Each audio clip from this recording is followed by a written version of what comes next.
I'm still assuming, and I'm ready to be shown to be naive on this, that eventually he will get out of that building.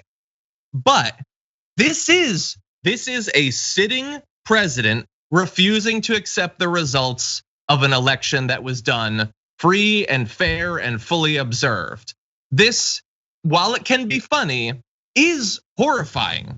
Because we don't know what comes after this. When he tweets, the radical left Democrats working with their partner, the fake news media, are trying to steal this election. We won't let them. There's a threat. What is behind that threat? What will you do to not let them steal the election from you? And when he says the most fraudulent election in history, after saying a few days ago that it was the most secure election in history, okay, so he's making pretty clear that he's not going to accept the results of it. So what happens? What happens after that? I don't know. But there was one good tweet from Ken Klippenstein who said, I remember leftists years ago saying Trump might refuse to concede and being told they were being hysterical. Exactly, because there's always those anti-lefters who are gonna be like, how dare you be worried about Donald Trump, the damage he's doing and the damage he promises to do in the future? Well, if you predicted that Donald Trump might not accept the results of an election, I don't know what more he needs to do. Aside from tanks in the streets, this is how you refuse to accept the results of an election. Yeah, and I remember when he first won, everyone was making the same joke, which was basically, oh, basically Donald Trump's first and America's last election. Like this is the last American election, and it was like, oh, that's such a joke. But like, come on, y'all. We knew there was a grain of truth to that, and everyone was sort of thinking that. And we all saw this moment coming. Like, I love Colbert. I am happy that he did not normalize, and nor should any of us normalize the fact that a sitting president is denying the results of the democracy that we have. But like, let's not be bright-eyed and bushy-tailed about this. Like, we all knew this was a very real possibility. Yo, just set up like two governments, just a White House, build a White House in front of the current White House. I'm like, how do you, again, this is my feeling is you encase a la Simpsons movie, encase the White House in a bubble.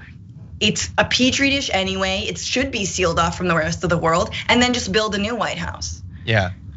Yeah, give him the presidential equivalent of letting your little brother go into the arcade and mash the buttons, but he doesn't actually have any quarters. That's basically what we need. Yeah, and I agree. I'm glad that they haven't normalized it. Yesterday is season finale of John Oliver, because he's gonna be off for a few months because for some reason they treat it as if his show is the Game of Thrones rather than a news show that hypothetically you could do year round. I don't get it, but anyway, he did it all about the refusal to accept the results. And I love Colbert too. I have to give it to him. His reaction to Trump's 2 Thursdays ago press conference was very heartfelt and raw.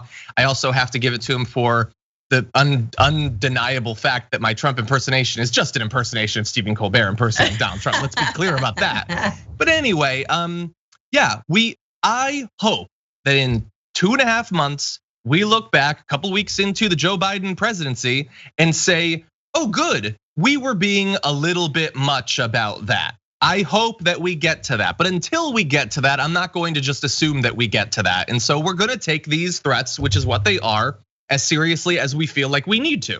Yeah, the problem is, John, and I'm of two minds about this, is because we know what happens whenever mainstream media starts to take Donald Trump really seriously, right? They give him a lot of airtime. They take every word he says as verbatim, which is mostly lies, and then he is able to do whatever he wants. I mean, I feel like this is how we got Donald Trump in the first place, is that sure, you have to treat what he says somewhat seriously, but we took his entire presidential campaign as if it were real, right? And people just kept on running to rubberneck all the ridiculous things he said. So it's like, I am of this mind of keep treating him like a sad little clown and he will go away.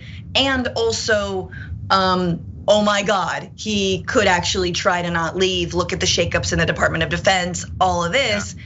Time will tell, and I have absolutely every ounce of faith that the American people will take the streets non-violently, en masse. I am not so certain that the Proud Boys in Trump's camp are going to do the same. Yeah. Yeah, and I'm glad that you mentioned that about the shakeups too, because look, I feel like, and again, maybe naively, maybe fatally naively, that the military is not going to prop up a Trump dictatorship. But if that was what you were trying to do, what would you do? You'd clear out the top management of the Department of Defense and replace it with people who are known for only one thing: personal loyalty to Donald Trump. What has he done? Cleared out the top level of management of the Department of Defense and replaced it with people who are only known because of their personal loyalty to Trump. He has done that. That is what they did in other countries, and in some of those countries it worked. For a few decades, they were able to keep a guy in power because they had controlled the military. I'm not saying that that's what's going to happen. I feel like that's not possible, that there's too many levels and the generals he hasn't fired yet would stop it. But all of this does sound like the sort of thing scholars find someday. Look how placid they were in the face of this encroaching authoritarianism. And I'm just saying, all of this looks exactly like it would look if it ended with a dictator. That's all I'm saying. Absolutely, and I think that's the other thing is that, all mainstream outlets and most scholars, are like, well, in the end, democracy will prevail because it's so strong. I mean, the American democracy is super strong. What? Have you been living in the same country we have for 4 years? It's pretty weak, actually. It's a poorly put together IKEA table. It just sways and rocks, and it will fall very soon. Like, we've all been living in this democracy. It's not that good. So yes, you're absolutely right that the idea that we're not a tin pot dictatorship, we very easily could become that. Yeah, I love that analogy. And over time you start to think, wait, did I not tighten these bolts enough? But no, you did. It's not you, it's the bolts, it's the table. It was set up to fail. Anyway, yeah, I agree.